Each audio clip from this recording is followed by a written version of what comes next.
What do we got? What's your segment, Mike's? Go ahead. I got it up Okay, right you want me to now. start it? Yeah. Is it happening now? Yeah. So after this, we'll do a little bit Q&A. So, but go on. Okay, so basically we're already done with the first half of the fantasy season. Would you agree, generally speaking?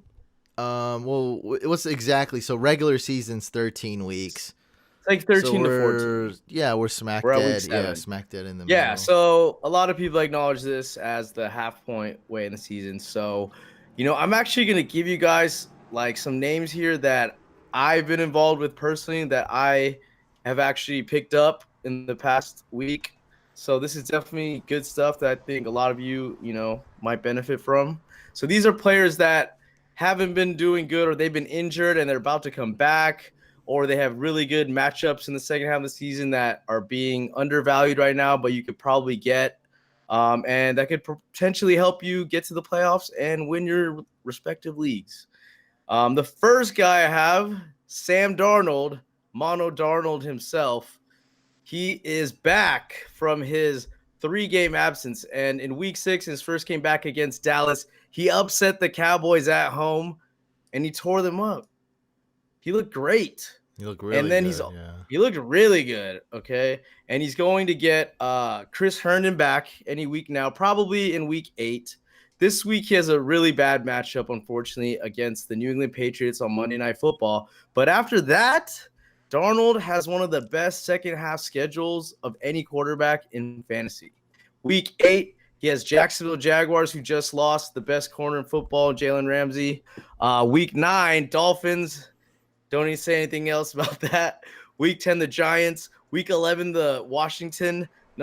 Week 12, Raiders. Week 13, Bengals. Week 14, another matchup with Miami, which is probably going to be in the fantasy playoffs. Week 15, kind of bad, Baltimore. Week 16, horrible Steelers defense. So this is probably the best end of season schedule, I think. I don't know anyone who has a better one. Jorge said he mentioned Darnold last week and you made fun of him. And you said I that was wrong, and Jorge. You were right. you said that he would get mono if he got Sam Darnold the second. And I told him that's very true. You're right. I told him that was funny though. You were right. But that was really funny though. This was probably the funniest moment of the podcast. It was funny. So I was wrong. Happily. We saw some life from Robbie Anderson, who had a big play. I think Chris Herndon, if you guys can get him, I'll talk about it more later, but it's really gonna, make that offense. Darnold himself this week said that he has some crazy quote, but basically he said like we can be the most like the best offense in the NFL, like for the Mano y mano. Unstoppable. Mano y mano. That is amazing. Whoever pound for pound, mano y mano. Mano y mano. That's great. No, it's a beautiful thing when a professional YouTuber can admit that he's wrong and move yes. on. It's good to be, humble sometimes, and no one's perfect on here. I don't claim to be. So you were right about Sam Mono Darnold. Next guy on the list, Darius Geis or Guisi, Mr. Guisi himself. So everyone knows he was injured week 1. He was slated to be the workhorse for Washington. Right now they're starting AP, who's like 40, and Chris Thompson looks like he's going to be out with turf toe for the next couple weeks. And Darius Geis is practicing next week, so he can actually return by week 11. I know that's a kind of late if you're out of the playoffs, but if you're in the hunt or the top 3-4 teams and you have the IR spot or you have a stash spot available for someone with a lot of upside, he might be worth rostering at this point. Especially a lot of people are picking him if up. you have an IR spot in your league, it's very much which worth we it. do. We do, yeah. If you don't, you may not be able to when the bye weeks hit. And like I have Kareem Hunt in a league, and just to have I don't want I had an extra in space. IR? No. I had an extra space, so I put like Galman in IR, and I had to drop some. So I just picked him up just like in case I did that technique basically in case Chubb got hurt. Now I got it. I think I just dropped him today, matter of fact. But Gotcha. Darius Geis, he's a guy you add, and if you can stash him. I understand most of you cannot. Like a lot of people listening have 5 bench spots or 6 bench spots, no IR. You probably are not going to be able to do it. But if you got bench spots, you got IR spot, definitely. So the next guy on here is another IR spot candidate, and that's N'Keal Harry. And IR studs, right? These 2 IR studs. Stash studs, yes. So this one's a kind of, if you're in need of wide receiver help, or if you drafted like Josh Gordon, right, and you know how bad the Patriots wide receiver situation is, this guy offers you some glimmer of hope. He's eligible to return week 9 against Baltimore. They have a week 10 bye, so he could realistically return in week 11 against Philly, who has a horrible defense. But the reason why he's on this list is because he's very talented. Wait a second. Why are we saying week 11? Someone brought that up. I thought guys could come back within like week 8. Did they have a bye? No, he can come back week 9. I'm just saying that there's a bye week 10. So I mean, there's a bye week 10. Yes. Yeah. Okay. So I mean, like realistically, he'll probably come back week 11. You know.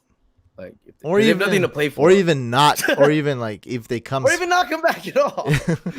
But if he does come back, you're not starting him week 8. I wouldn't. No, but week 11 you could against the Jets. Yeah, like that's, week 9. That's I meant feasible. sorry. I wouldn't start him week 9 if he came back week 9. But if he came back week 11, you could. These are long shots. I'm just saying it's possible that they could be good when they come back, and then it's like a hidden, like like no one expected it, basically. IR All-Star, the all IR. IR All-Stars, second half sleeper / IR All-Stars. So back to N'Keal Harry. The reason why he's on here is because he's a first-round pick. The Pats receiving core has been depleted. No AB. Looks like Josh Gordon has multitude of injuries. We don't know when he's coming back. And then they have Jacoby Meyer, who's a rookie, I believe. And then they have Dorsett, who's been dealing with injury, and Edelman is dealing with injury. So they might need this guy, basically, is what I'm saying. He's a big target. He's 6'4", athletic, first-round talent. He has the potential to, make an impact on that team. So why not put him on your IR and hope for the best? Now, this guy on the list, I just heard about him today. I was actually making fun of one of the guys in my league. I'm like, who's Reggie Bonifant? Like joking. I don't like this. And then it's okay. It's okay. Listen, hear it out though. So in week 5, he's basically the handcuff to see. Yeah, handcuff. Right? Great handcuff though. Yeah. Great. Yeah. It's a handcuff. Yeah. This is like a prayer. Like if you're the CMAC owner and you see how much usage he's been getting, that's not great for a running back to just be have the ball, all those touches. It will wear on your body, like no matter how good you are, right? Yeah, you take the wrong hit and any play, like it could happen. And you're taking more hits too. Right. And that offense is tailored around the running back position. And he has shown that, in week 5 against Jacksonville, he put up a decent stat line. He had 80 yards and a touchdown. He had a really good breakaway run. So he has home run hitting potential. And, if anything happens to CMAC, this guy is going to get a lot of touches. He's kind of similar to a Tony Pollard for me. But I didn't even know who he was until today, but he's definitely someone I think should be at least on your radar as a potential elite handcuff in case anything happens to CMAC. Because something can happen at any week. As you've seen this week with Mahomes, with whoever, no one is invincible. So that's why he's on this list. And North Turner said that, and Ron Rivera said that they want to get him more touches moving forward. It could be, but if it's not, yeah, but C-Mac could get hurt though. That's he could true. Get hurt. That's a fact. Real. Yeah, that's there. That's always there. Real. Coaches speak, but I know running backs could always get hurt. But I know, but I mean, it does make sense, like to kind of. Bro, I've been hearing this I've been hearing that so many times though with C-Mac, but it's like, what do we always see? 100% offensive snaps. Like when he gets 90%, it's like, what happened? Why is he not played? But you can't do that the whole season. That's what we said last year. What happened last year? They cut CJ Anderson. Like that's how they're like backup. We don't even need. Who was the backup last year? They didn't even care. They didn't CJ win. Anderson. They didn't get to. They didn't make it far. They won't make it far this year either. They could. They're winning. Yeah, they are. They've been winning. C-Mac's great. Kyle Allen. They could actually win. Kyle Allen's better than Cam, and the defense has been playing okay. Yeah, what are you talking about? Yeah. They could definitely win. So why wouldn't you at least kind of like hedge your bet a little bit and maybe preserve C-Mac so he doesn't get injured? I mean, I would.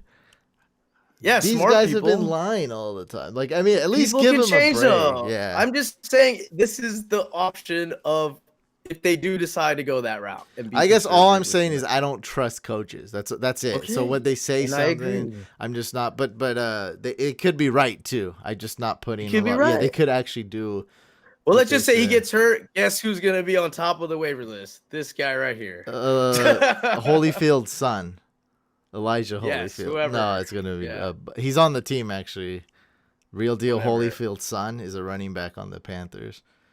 He's Okay, not. that's It's fine. not. He's not gonna be him. It's gonna be Reggie Bonifant. So this guy, the next guy, is tied to Darnold, and he's probably picked up. I'm gonna say he's probably picked up, but he's 30% owned in Yahoo leagues. Chris Herndon. So tight ends have been the scarcest position of all positions in fantasy this season.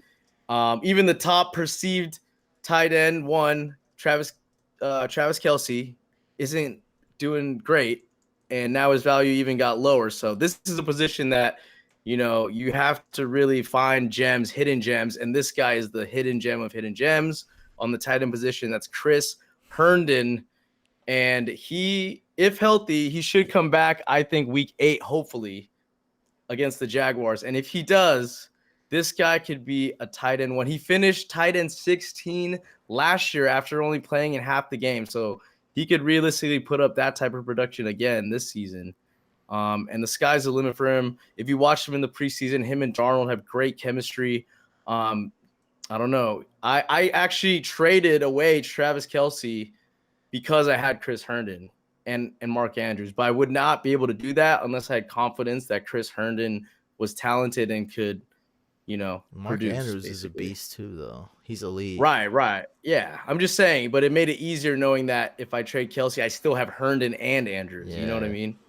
In case So Andrews has a boo boo on his foot or something unforeseen. Oh, and I got Everett too. I forgot to mention. Oh. So I just want to quickly talk about this trade. Since we're doing, I've been talking about trades. This is a good segue, just real quick. Trade robberies I've been doing. So I traded away Lockett to get Saquon last week, right, or 2 weeks ago. So I had a hole at my wide receiver 3 position. I have Cooper Kupp and Chris Godwin as my 2 starter wide receivers. So I had a hole as a 3rd wide receiver because we have to start 3 wide receivers. I have for my tight ends, I have Kelsey, Mark Andrews, and Herndon. So 3 tight ends you don't really need. Like you should only have 2, right? Because otherwise it's imbalanced. Your roster's imbalanced. So I was like, okay, I'm gonna trade away Kelsey, or I'm willing to trade with Kelsey. Someone offered me Thielen, who now there's life. Now that Kirk Cousins has shown he can throw the ball once again. And moving forward, they're trending upwards. So I had to trade away Kelsey, and I threw in Marvin Jones, and I received Everett and Thielen. So now that Mahomes is out, that looks amazing right now. So, but I couldn't have done that unless I really truly believed in Chris Herndon. And like we said, the matchups at the end of the season are great, so he should be a very impactful player for you. You just guys. made Chris Herndon a religion. Moving on. Kenyon, what do you got? Kenyon Drake's next on the list.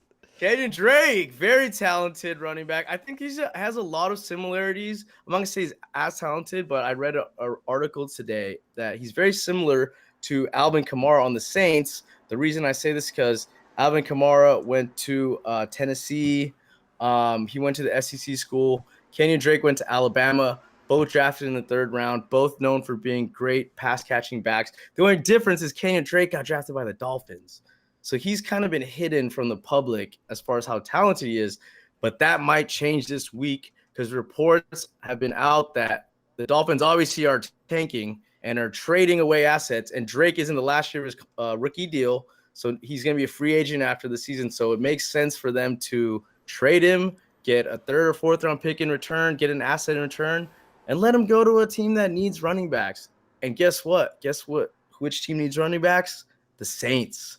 I think this is a perfect pickup for them if they do decide to go that route. What do you think about that? I don't know what team he'd go to. The Saints are a weird team. They're weird with their running backs. I never know the backups quite good. I don't know. But if Kamara's injured, wouldn't it make sense to get someone like Kenyon Drake as insurance? I don't know, but I don't know how good he'd in a Saints uniform. I don't know if I'm gonna want to start him with I Latavius would. there. Well, I think he would take over for Latavius because he's more of the traditional, like, He's he's better more than similar. Latavius, but I Oh don't. I yeah, think he'd for still that offense. split. He's still injury prone. I don't know.